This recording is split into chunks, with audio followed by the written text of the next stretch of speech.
We're about to start our second session, and I would like to hand over the floor to the moderator, Lyuba Bauer. She's a researcher for City Interaction Lab. She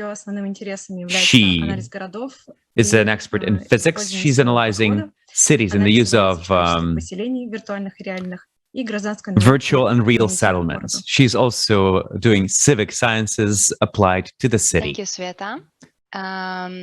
I'm Bauer, and I'm really happy to moderate this session and to participate in discussions with you all and with the speakers of this session. And today we will talk about the city from different sides, essentially. We will mention and we'll talk about projects which are looking at the city analysis and city action differently. And we are also suggesting you to please ask questions in the chat of the broadcast, so that we could also aggregate them at the end of the session, and so that we could also discuss it with you all and with the speakers. So the first speaker, I'm very pleased to present. The first speaker will be Arseny Plyusnin, head of machine learning department of the artificial intelligence for cities lab at Strelka. Arseny has been working on different projects in this field of natural language processing applied to the city. His projects, just to be mentioned, some of them are, for example, cities diabetes with UCL, Novo Nordisk, and Senior Diabetes Center.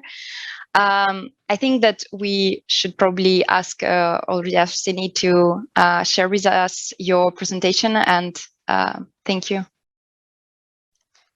Спасибо большое, что позвали. Сейчас, секунду. Я расширю экран. Да. Thank you for the invitation. Еще раз спасибо за приглашение. Thank you for the invitation. Меня зовут Arseny. My name is Arseny Plyusnin. I work at the AI lab at Strelka KB, and in our team, we're in charge of experimental and commercial developments in the area of application for machine learning and computer sciences to the improvement of quality of life in urban environments. And our projects include cases, international cases, to solve hands-on city tasks with the computer vision and ML. I'd like to say a few words about why at all we need these technologies in urban design. Therefore, as a matter of fact, citizens, social network users, platform users leave digital trace online every minute. And this volume of information includes answers to the questions that could be of interest to urban researchers, like what the citizens are missing for comfortable life, what sort of changes do they need for the environment, what people aren't happy about in the city. Of course, it's hard to process all of the volumes of data, but we can apply intellectual analysis to the raw data using machine learning. And we believe that this is a huge step forward compared to how we used to do polling of the citizens in the past.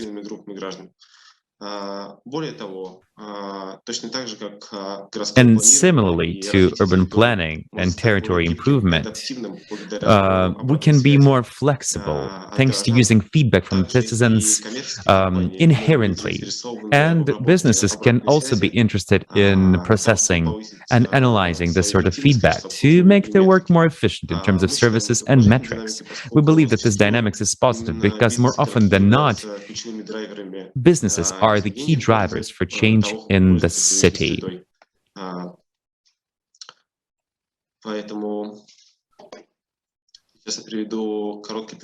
Let me give you a brief example of how these technologies are helping us to improve the space of the city. And the first example related to computer vision, the most often task in this area is image classification and recognition of images, object recognition in the images, like people outside, time of day, groups of people, objects of urban environment in the image, etc. And the results of this sort of analytics are very exciting to see in certain spaces. For example, if we have geotagged images that have been made within the city in a certain period of time, we can observe the evolution of a space. We can see the gravity points thanks to space clusterization, where people mostly go and make photos. Or we can observe city anomalies, where for some people, for some reason, people just do not go. We can see here the photos made in 2019 in the streets of Ulyanovsk, at the western bank of the Volga River. We can see the elongated part of the embankment where, due to lack of access, lack of convenient access, people just don't go. Although this location is pretty central, we can see the same thing on the eastern bank of the Volga River. Pretty vast space that is sorely underused because of low density of retail, low density of urban construction. These are the potential growth points for the city. Smart development of these spaces could be very benefitful. Of course, there's another set of tasks.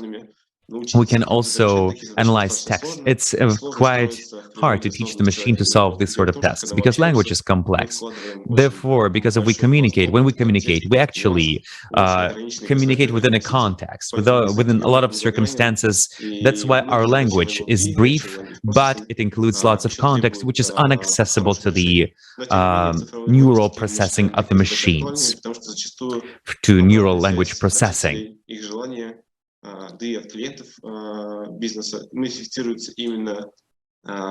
But of course, lots of requests to the businesses in particular are text-based. That's why we are now observing the results of a crowdsourcing company for a particular subject, or we analyze all of the news in a given period of time in the city, or we, for example, collect all of the expressions on the social networks regarding to a certain subject. And we can use algorithms to put these data, this pieces of data, into the clusters and assign to every cluster a subject, and based on the subject, we can create a readable representation, that is readable to the city. On the slide, you can see the results of a crowdsourcing campaign dedicated to the life of Persian pensioners in Moscow.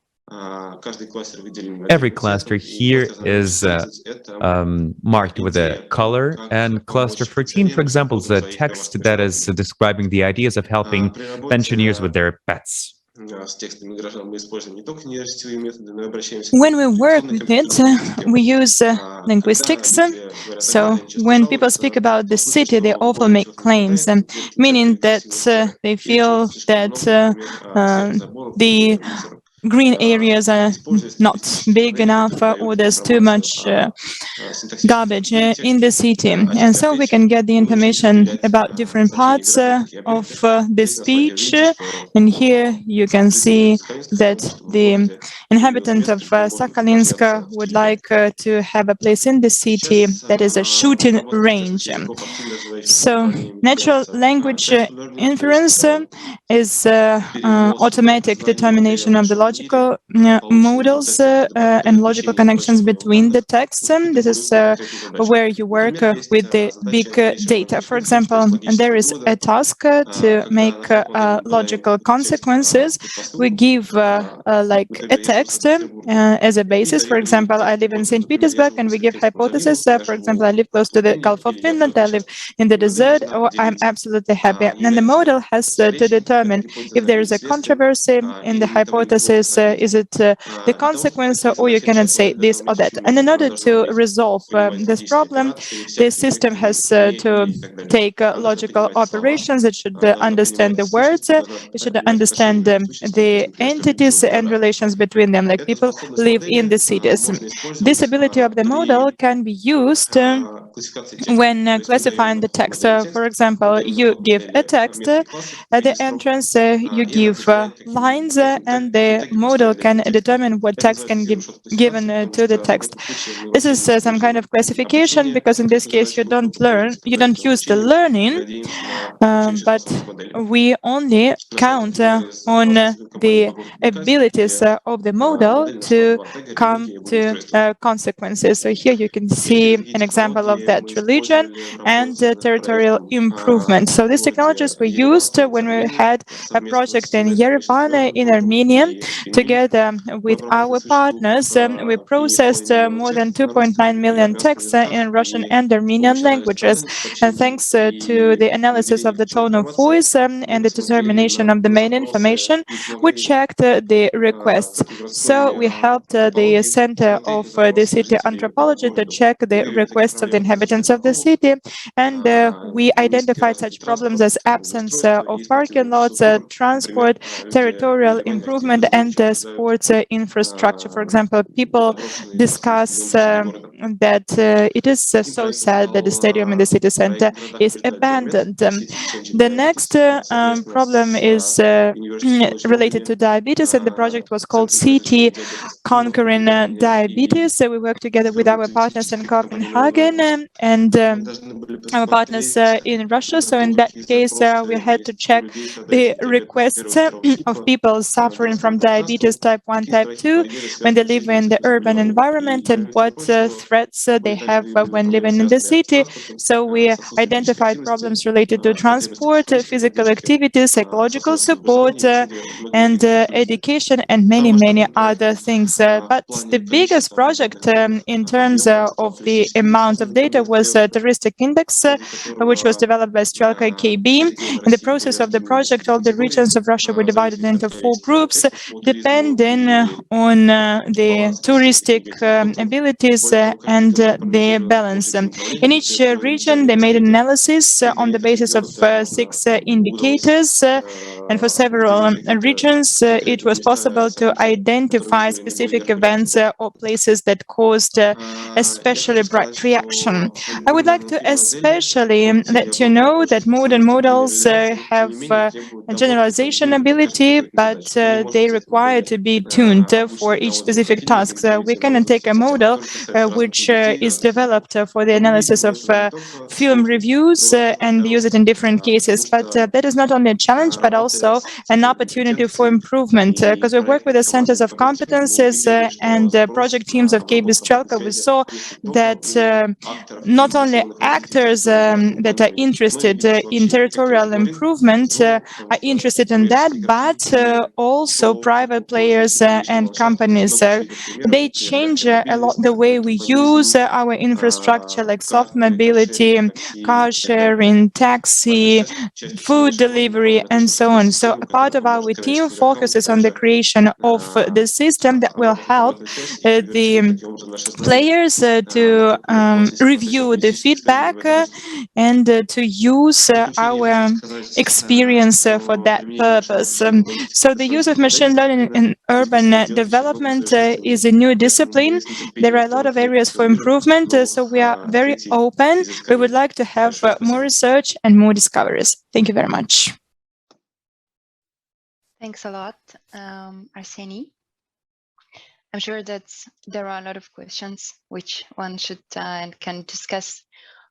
We really ask you all to write it in the broadcast, all your questions. And now with this, we will move to another speaker, to our next speaker, Shu Yanglin, whom I'm really happy to present you. It's a pleasure to see you. Shu is a design consultant of PDIS TW in Taiwan, an innovation lab in the central government of Taiwan. She worked with international teams as interaction designer and creative technologist before she co-founded this organization with digital minister. So Shu leverages her passion and skills in interaction design and human-computer interaction to rethink the interaction between the government and the civil society. I'm really I can continue this list of where else you also work, and I really would love to discuss with you further on. So, floor is yours. Okay, thank you. Thanks everyone for having me, and I'll share my screen and start my presentation. Can you all see this? Right. So, hi again. I'm Strelka from Taiwan, and with today's presentation, I'm really happy to be here to share with you the story how Taiwan has been prototyping future democracy for the past 30 years. Since 1987, we have a lift of martial law. And since then, the democracy of Taiwan, the public deliberation, the civic participation has evolved together hand in hand with the advancement and arrival of technology. It's a very young democracy and also a digital native democracy. This picture illustrates how Taiwanese citizens spend their Saturday afternoons in a hackathon organized by the largest civic tech group called GovZero in Taiwan. They have over 8,000 participants by now, and every 2 months they organize these kind of hackathons, having citizens bring their skill sets to the table and thinking about how to reiterate our democracy and how to help the society and help the government. Being one of the projects called For the Government, where the city hackers, the contributors, they basically fork the website of Taiwan's government and make a change, make it better, and open source it and publish to the internet so the government can merge it back later on. This is great for two kinds of people. The first type for the government for sure, and the second type for the citizens who, so imagine if you're a citizen in Taiwan, you're using public service and feel like you're not liking it. It's a very easy way out. You can basically go to the your browser's address bar and try to find the GOV over there and change the GOV's O to a 0. And then there's a large chance that you'll find another website with a better design, maybe with open data. And there's also a chance that you can make it your own because someone has done it before. So in 2014, there's a movement took place in Taiwan called Sunflower Movement. It was led by students in Taiwan where they wouldn't bear with the members in the parliament at that time about a surface trade deal between Beijing and Taipei. So the students entered the parliament and occupied there for 22 days and run real deliberation inside, and also have the entire process live streamed on the internet, just like we're doing right now. To prove that it's a really non-violent and peaceful demonstration, and really just using open space technology where everyone can bring their ideas to a stage and talk about how they want to have a change to regulations and to the deliberation processes and so on. And that's a moment of time when we sense that we all need a change to have a platform that allows the entire society to have a conversation. So one of the ministers with a portfolio at that time called Jacqueline Tsai, the woman on the right-hand side, she also participated in one of the hackathons organized by GovZero, the next hackathon by GovZero, and proposed this idea to the civic hackers in the hackathon. And participants took the challenge and started to build platforms that we called V-Taiwan or Virtual Taiwan or Vote for Taiwan. It's essentially a prototype or experiment to have a process to change digital related regulations and have open consultation processes. So organically, the participants, the contributors in V-Taiwan's community, we co-created this process to change the regulation. For the first step, always start from bringing a proposal, having an idea, which kind of regulation you want to change, and eventually it will lead to a regulation or law amendment. And the second stage will be opinion stage, where we collect opinions and ideas and feelings and thoughts from different kind of stakeholders around this issue. And the third stage being reflection, where we try to hear from different stakeholders and have them also comment on other stakeholders' ideas and opinions. and try to find a common ground between all of them, which is very difficult, but with some kind of help of open source technologies, we managed to push forward some cases that we want to change. So the fourth and last stage is the bill stage, which actually driving to write the draft bill, and then push it and send it to the parliament. And behind this process, you can see a lot of tools. It's a port of tools, mostly open source tools. And what is not is that it's not a centralized platform that organized by one organization or by one person. So being a more decentralized platform and technological tool sets, it's more flexible process and a more organic process and more transparent process. And one of the tools we used that worth mentioning and introducing is called Polis. This tool, powered by AI and machine learning, is used to visualize feelings, particularly in the beginning of a conversation. As a facilitator of a survey of Polis, that we call it, Polis survey, you can create an online conversation by inserting or entering an open challenge. So for example, you might enter the sentence saying, how do we think about Uber coming to Taiwan? How do we regulate Uber, for example? And as a participant or user of this conversation, you can enter your comments, your thoughts. You can also comment. You can also vote on other people's comments by 3 degrees of answers, being agree, disagree, or pass, because it's always okay to be not sure about some other people's comments. And the user experience or user interaction by design, very obviously you can see over here is that in this interface, you cannot find a reply button. So meaning that users cannot reply to other people's comments. Instead, what you can do is to find a more constructive opinion, idea that could win more agree votes.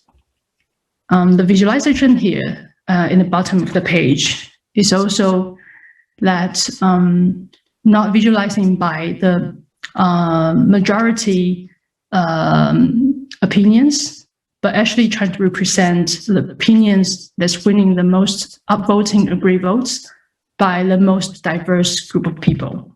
So it's representing diversity rather than majority.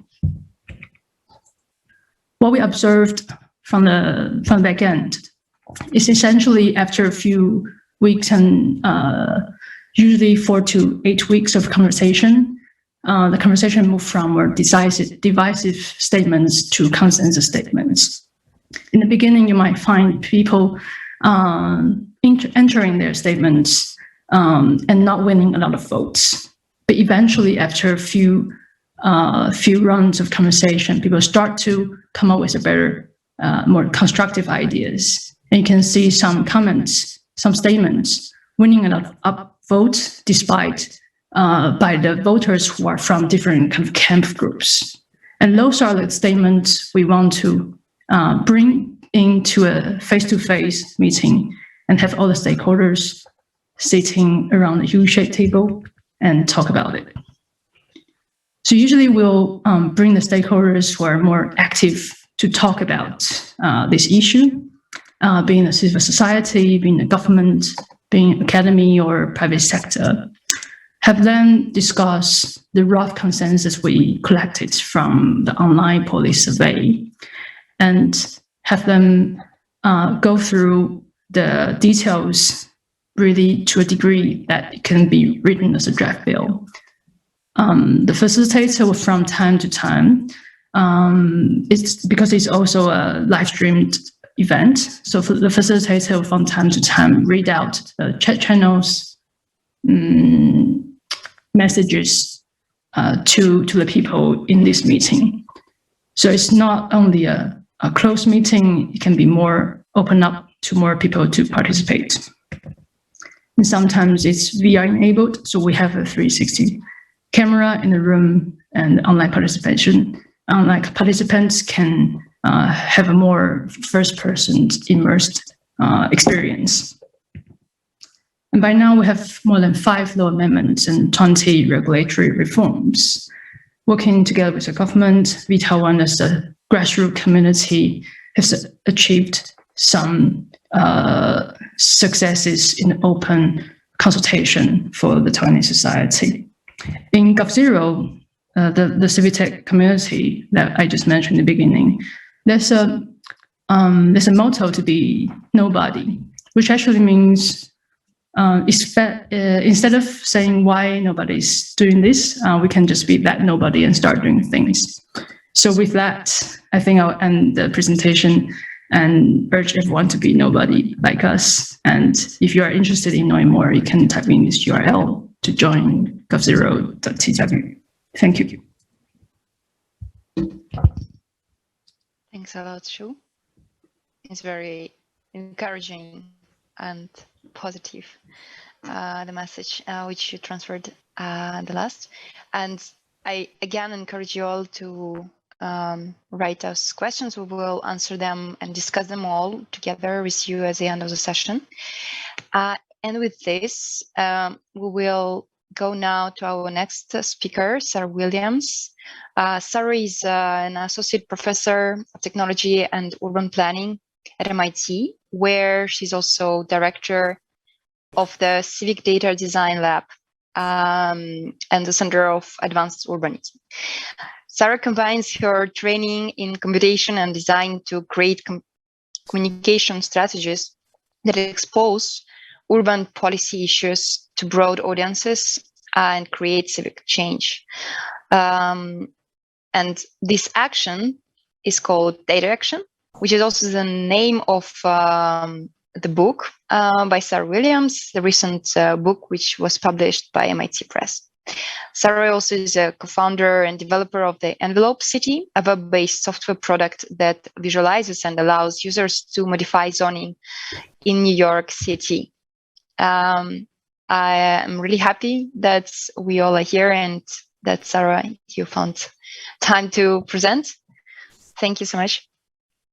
Thanks so much for that fabulous introduction, and so wonderful to be here today, especially with this interesting panel, thinking about how we can bring people more into the conversation of cities. So really great to learn that and look forward to the conversation afterwards.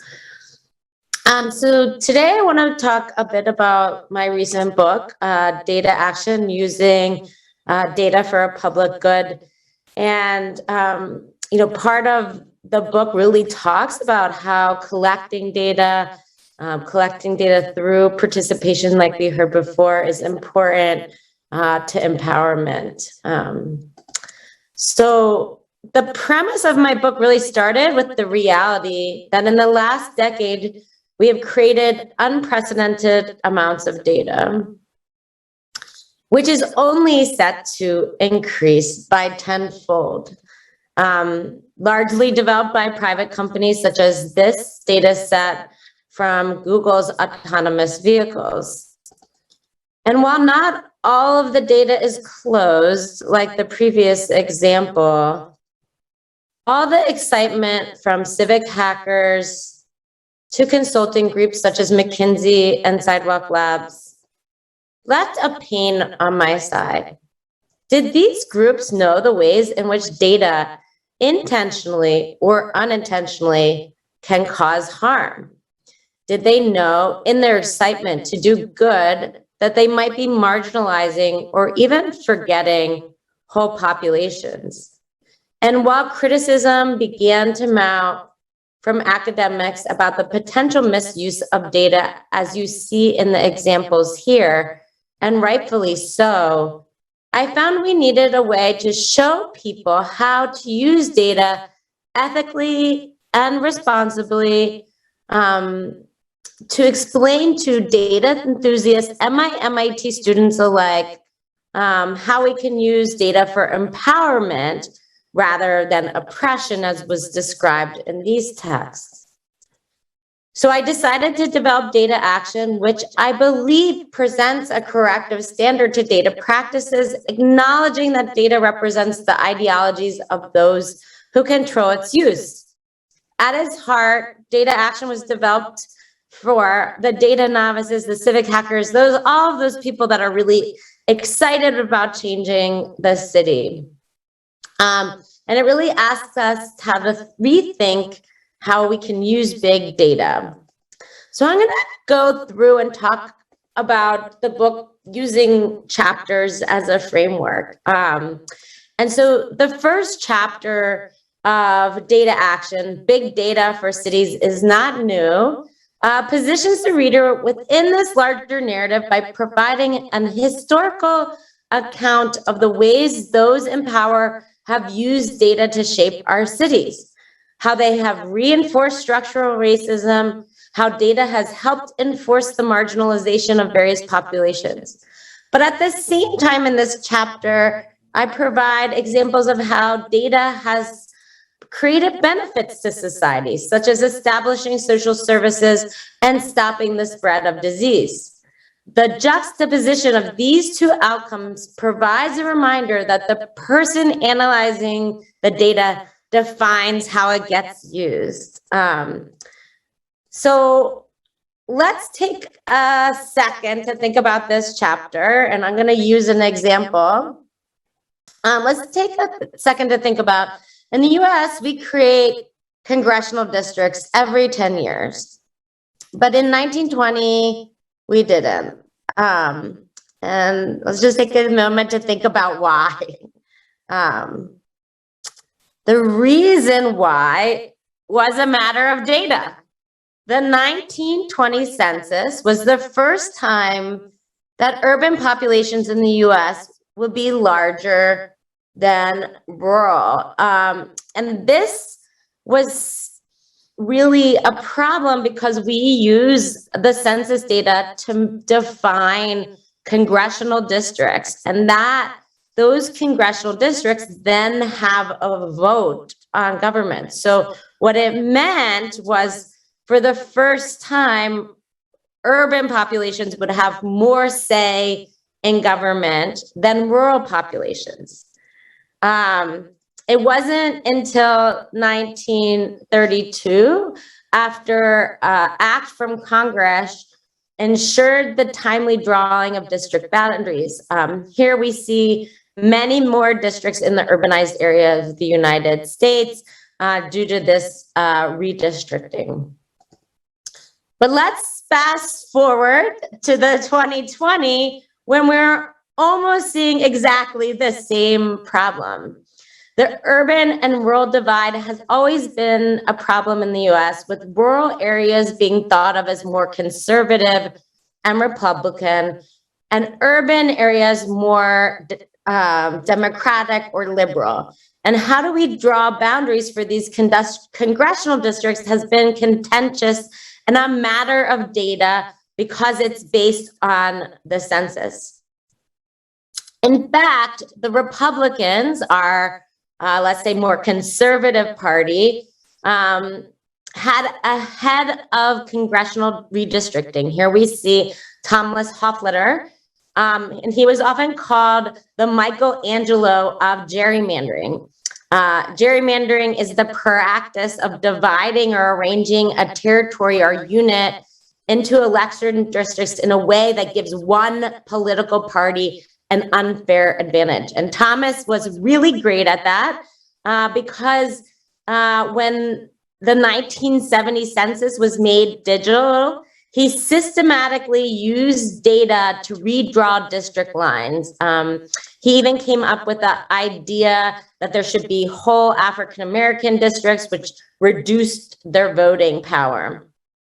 And in fact, he created a citizenship question on the most recent 2020 census, which the New York Times estimated would decrease congressional seats in some liberal areas and increase representation in more conservative areas.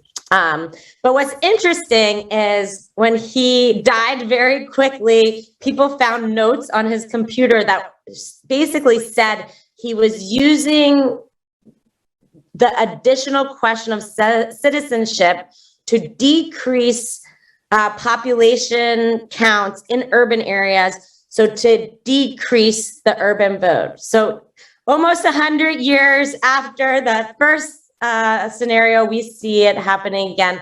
All a matter of data. Something as benign as the census, as population counts, can be used as a tool for power and control.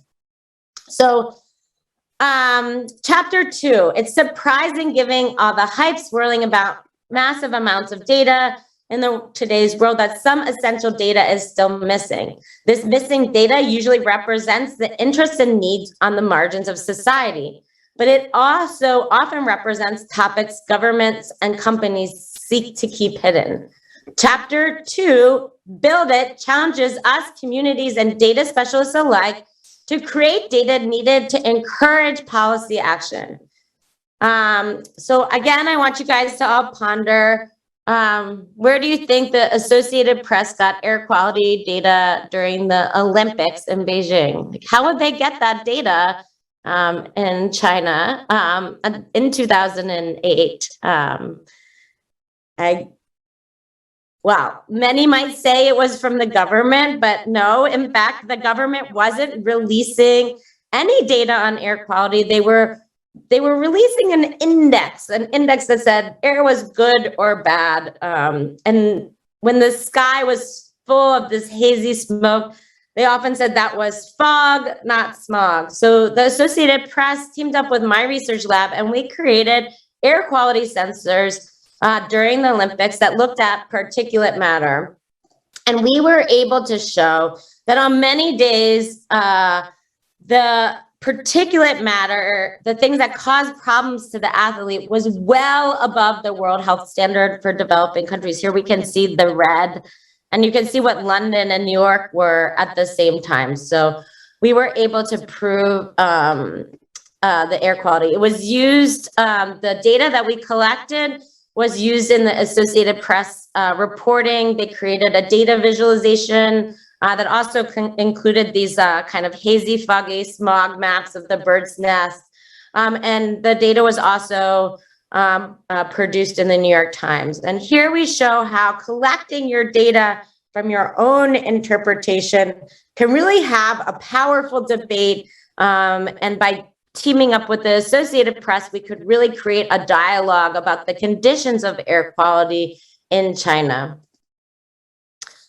While Build It describes how to collect missing data and use it to fill gaps in knowledge, Hack It shows that oftentimes data already exists openly, although we might not see it that way because it's stored and maintained by private companies. In some countries where data is tightly controlled by the government who produces it, privately owned data is the only data that exists for analyzing the dynamics of our lives. The third chapter argues that we ought to be creative in the ways that we obtain data to answer important questions about society. Nonetheless, acknowledging that data acquired from one person and applied towards another holds numerous ethical standards. So again, I'm going to ask you guys to all think about something. How many homes do you think the average Chinese family owns? Just think about that for a second. Think about it in your mind. How many do you think? In fact, many Chinese families own 4 to 5 homes. And this is because before the Chinese stock market existed, it was a way to invest money. So if they didn't have previous to the stock market, they didn't have a way to invest money. And so they use housing, but it was also an economic strategy of the government. And what this did was produce a phenomenon called ghost cities. And ghost cities are not just these kind of massive cities that lie empty, but I would also say they are pocketed neighborhoods within existing city that lie completely vacant. And mapping these vacant residential developments can really identify risk in the Chinese real estate market. But data about where these developments are not available through government. And so our research team thought, how could we identify where these highly vacant areas are? And we thought, if a place lacks amenities, it's probably not livable, right? Thriving communities need restaurants, schools, grocery stores. And so what we decided to do is scrape data from the Chinese version of Yelp, looking at amenities. So we scraped malls, beauty salons, banks, KTVs, schools, restaurants, medical centers, groceries. And here we're looking at that scraping done in Chengdu. And then we also scraped information about residential developments from Baidu and AMap. Baidu is the Chinese version of Google Maps. And then we overlaid a cell of 300 meters by 300 meters, identifying residential locations. Then we took the middle of the cell and then we measured how far amenities were from that cell, taking into account whether an amenity was reviewed or not, to see if that's a place that people actually went to. So in this case, you see there's some 0 reviews. That's likely not something that people go to often. We added that distances to the Hansen's gravitational model that measures urban accessibility. And this model takes into account that if you live farther from the city center, you'll travel farther for an amenity. We created then an amenity score for all the cells, and then we performed spatial autocorrelation on those cells that had very high scores, and then thinking that if you're a cell near another cell that has a high amenity score, you're likely a ghost city. One of my methods in data action talks about really ground truthing our data analysis. So here we went to Chengdu, Chengqing, and Xi'an to verify our data.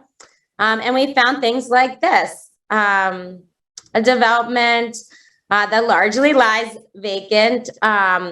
This has been developed about 5 years ago, and the Chinese government would say it'll eventually be populated. It doesn't matter if it doesn't get populated until 10 years. The value of the economy of developing the building was much more important to them than whether it lied vacant or not, would be the argument. One thing to note before I move on is that, a lot of these vacant properties might be completely bought. So in this particular case, these residences might have already been purchased, but nobody lives there because they're just using it as a place to kind of invest their money, which is creating another kind of problematic urban condition.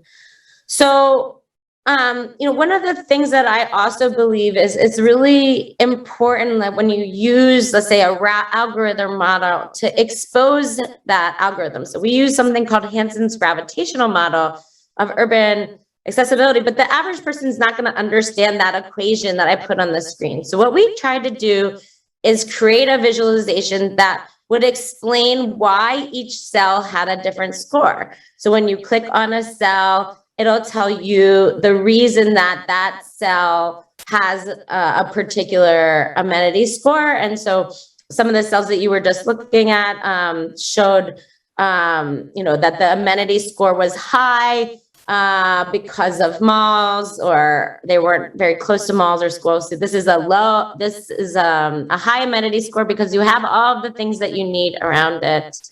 And then we took this tool to Chinese planners.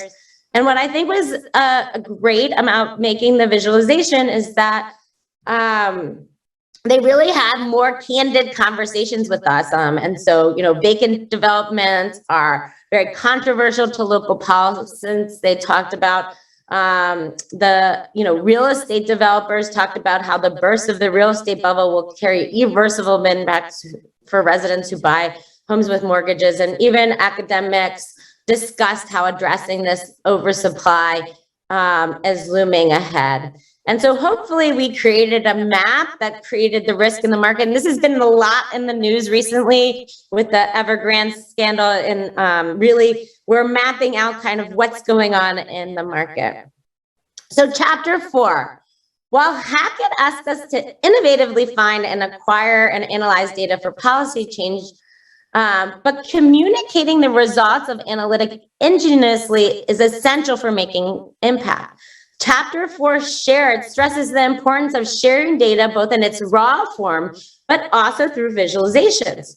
Sharing data helps the public have access to information, acquire knowledge, and ultimately make better civic decisions. Sharing data through visualizations can communicate the insights of data without asking everyone to be a data scientist.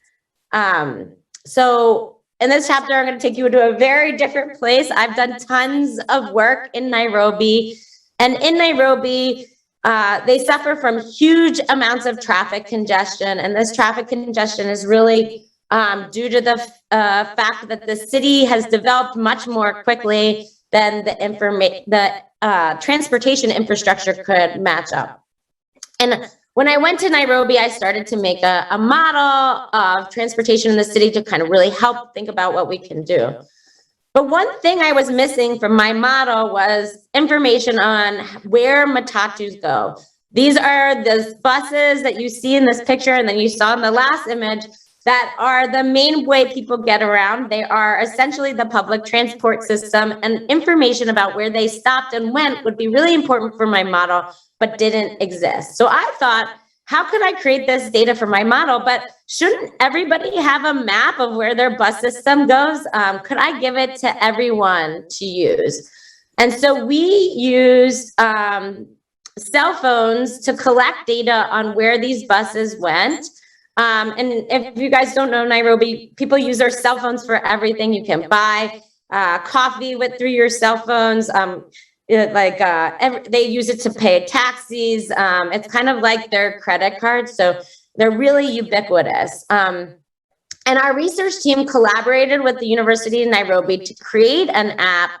And that was really important because we wanted the knowledge about how these applications were used to stay in the city. We collected the data in a standard called GTFS. And what was important about that, you'll see later, GTFS is the standard that is used by Google Maps.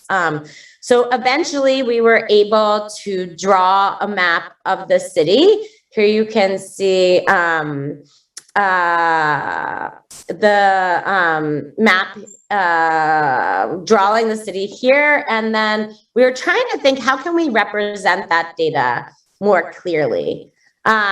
So we developed a visualization that would allow the public to better understand the complexity of this system, really kind of pulling out the routes and stops. And then ultimately we decided to create a stylized map, much the same as you would see for the subways in New York, Paris, or even Boston. The map was edited with Matatu drivers and owners and the government and the collaborative way that the data. So here we can see editing of the map. And what you can see there is they're actually instantly using it as a planning tool. They noticed that there's not a lot of matatus in the north of the city, and they were discussing why that is. Would they be able to even increase public transport in that area? We edited it also with government officials, community members, and stakeholders. And ultimately, the map went viral on the internet and was put in an insert in the newspaper and really became an icon for the city. And what I like to talk about here is, how do we measure success in an open data project? That's when others leverage the data we created to generate their own civic change. And in this case, we were really excited when the government invited us to a press conference where they made it the official map of the city. And they were able to do that because we continued to ask them to edit the data with us. And while they were largely disinterested the whole time, when they finally saw the map, they trusted the results. Google leveraged it for their own trade. Because we made it in a GTFS format, they were able to make it the first informal transit system navigable on Google Maps. And here you can see, you can actually route yourself in Nairobi on your matatu. We held a hackathon with local tech community, and there are now 5 apps developed by the local technology community using our data. Semi-formal transit provides mobility around the world, not just Nairobi, but the majority cities outside the US and Europe use these systems, and many of these cities followed our lead. There are now maps using our app from Amman to Managua, and we have over 26 networks mapping our city. I hope I showed you all how you can use data for a public good and inspired you all to collect your own data to create change. Thank you very much. Thanks a lot, Sarah. It's really inspiring to see so many broad, various projects, and I hope that we will have some time also to discuss this. And with this, I will invite myself on the stage, and I will talk about some work which we were doing. Essentially, we were doing it during the nights, weekends, and holidays, because it was kind of city action, city volunteering work. This work was done together with the City Interaction Lab in Paris, which we co-founded, and it was also done together with UCL London and the Center of Research and Interdisciplinarity in Paris. So I will talk about the one particular project, which was around the topic of citizen science. Citizen science, as you know, it's kind of a very bursting new type of science for cities. And why I started to work on that, essentially, I'm a researcher who is has mathematics and physics as a background. I did my work around transportation and networks. I analyzed cities analysis, building models for delay spreading in networks, how also our cities evolve in time, analyzing old maps. With Strelka, there was a project also working on closed cities, like Sarah talked about ghost cities, and we worked on closed cities.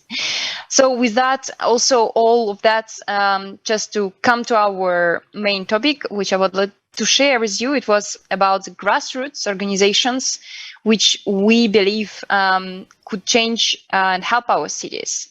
The particular project which I will talk about is the one where people were able to collect and to share and also observe and identify some species of plants and animals around the cities. There are many platforms for that. And one of them with whom I worked with, data with whom I worked with, it was called iNaturalist. So we worked only with some cities in the US and in the UK. But before just a few words about citizen science and the origins of this. Essentially, one of the first citizen scientists was Leonardo da Vinci, who was doing science in his free time. He was not paid for that, right? And now also people in 2018, there was a big paper also saying that, in fact, you don't have to have PhD in order to do science, right? You can actually start with your own garden. You don't have to be part of the institution, but you can also participate in this. For example, here you see the mapping party of OpenStreetMaps. I'm sure that some of you participated or use it somehow. And the burst of citizen science with my colleague from UCL London, Muki, who was analyzing these communities of OpenStreetMaps and who was looking at that. It's really a huge community of users, 8 million, but it's still growing, and creating this digital map of the world. It clearly showed some potential, but it also shows only potential when we actually know how to use it. And with these projects, based on these projects, they started to appear more and more new projects which were inspired by the example of Zoo Universe or OpenStreetMaps, such as, for example, Humanitarian OpenStreetMaps, which is also yet another project which you can check. But one of the communities which I was always fascinated about was this bird watching community. And this is also how essentially I got into the project of iNaturalist. So what is this project about, and how volunteers actually, and why do they do that? It's kind of a city intelligence project, depending, of course, on what definition of intelligence you take. For example, like the one which you can get from the intelligence about the people's intelligence, or the intelligence built from the agents, right, who are participating in the city, like intelligence of a complex system. And the main goal of iNaturalist community, which we were analyzing, is essentially not to create a city intelligence, it's just to collect information about what is nature around us, right? For example, sometimes we walk in the city and we see a bird and we think it's a crow, but in fact it's a very rare bird, right? And so city and citizens around can help us to identify it and to map it, and help scientists to understand what nature is about, right? So this platform, you all can go and check it. It's very easy to use it, and it's open, and it has an open API so that we could get the data. We could get the data, and to analyze it, we used also actually the crowdsource approach. We were suggesting data volunteers from the Correlate organization, which I am co-leading in Paris, correlate.org. You should also, if you're interested to find volunteers for your projects, definitely go and check it out. We were interested in several questions here, because iNaturalist is it's a community of volunteers, right? So volunteers, they are not paid, so they live. And we were interested in the question of why people leave, right? Are they leaving because they are not interested, or maybe they are leaving just because they don't have time? They're not enough, right, resources for that. And also we were, of course, interested about how actually the social network of these volunteers looks like, because volunteers here are a bit more motivated than just to share a picture of their cat, right? They are kind of interested in the particular topic. So when we looked at this data around San Francisco and Los Angeles and London, we saw that actually across time, this community was growing. You can see it, like, for example, from 2017, right? If you go further in 2018, you see kind of a increase of number of observations, but we were sure that it may be actually a kind of, a seduction from data, that you think that it's actually increasing, but how does it actually community inside looks like? So what we did, we also took from the data analysis the information about actually how the users interact. It's open and everyone is able to share it. So from this, we were able to analyze this growth of community, but inside growth for different cities. This one, for example, is made for London. And what is interesting here is that in this, some of the parks are getting more populated, right? So that's basically sometimes in some years, it's aggregated across the year. Some maps are kind of empty, but some places are empty, some places are getting more populated. And one of the hypotheses for that was that it was a COVID year, so that people actually were having time to go to some parks. But for testing that, of course, we would need to account for more information.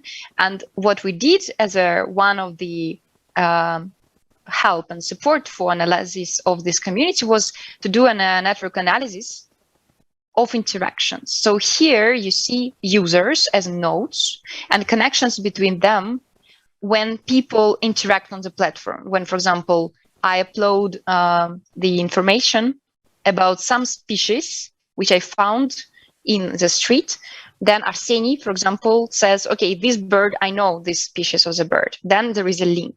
And what we found is that this community, in fact, during time, it was not really growing, but what was actually growing it was a core of the community, core of people who were actually connected and interacted between each other. And you also see that there are different colors with colored nodes according to who or which group of users they were belonging to, because if you apply some machine learning to actually characterize specifics of each user, they all are very different users. Some of them are more identifying species, and some of them are more observing species. And it turns out that those people who are actually identifying more, they are actually not the most active people. The most active people are all those who are both identifying and observing.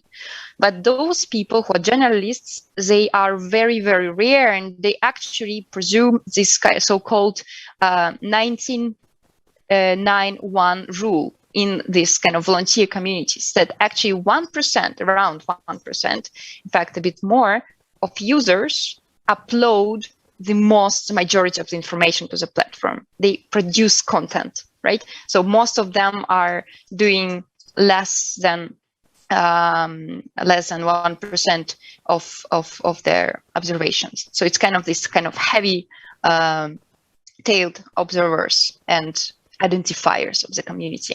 We were surprised to see that, because we were expecting that this network will be a bit less scale free, I would say, like there will be less core nodes, right?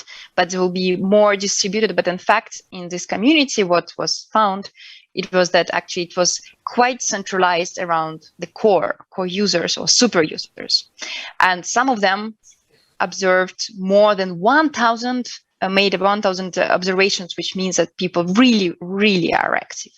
So with this, I wanted just to share also another example of another community, which I was completely mind blown and fascinated about. It was a community in Russia of citizen science, also a project, which is a community which is observing an invasive species, anti-Bolshevik, and also Strelka wrote about that. And I was really happy that such kind of projects exist.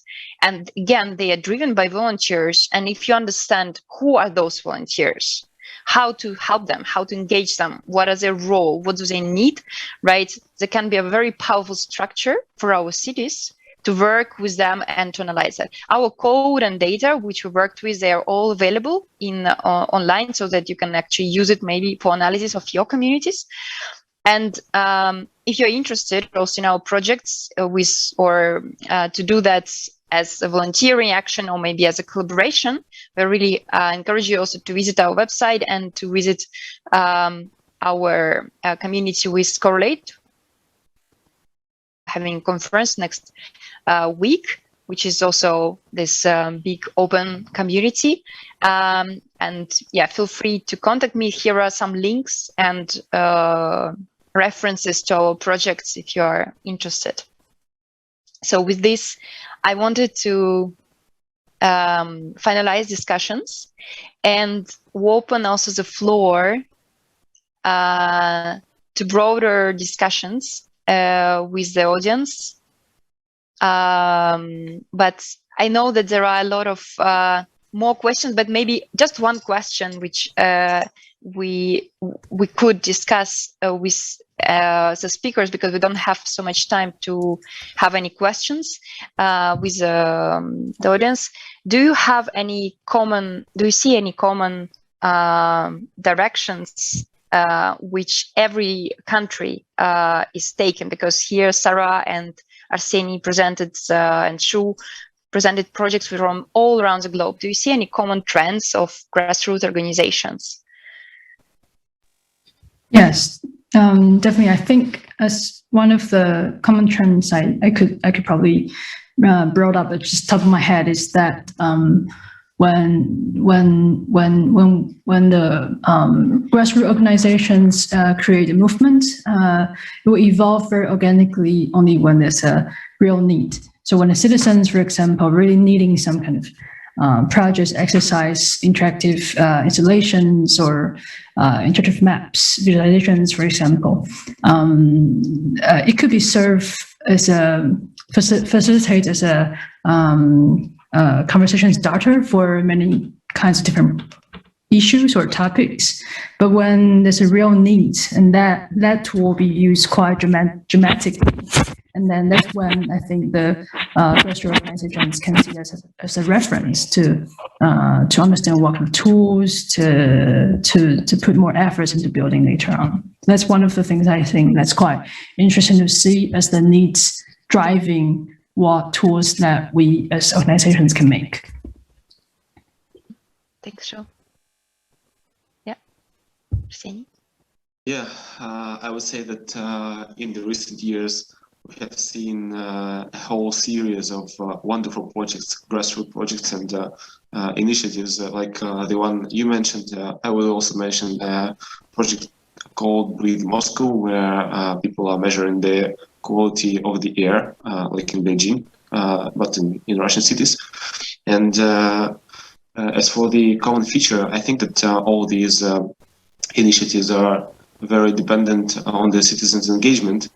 And the engagement is based on the trust. And so I think that in order for people to trust the platforms, initiatives, and projects, their results and findings need to be timely instrumentalized and to be timely converted into something meaningful and feasible. So, for example, if it is found that there is a source of like some air pollution, then maybe if it is converted in the elimination of this pollution, then maybe the people feel more encouraged to participate next time. Thanks a lot.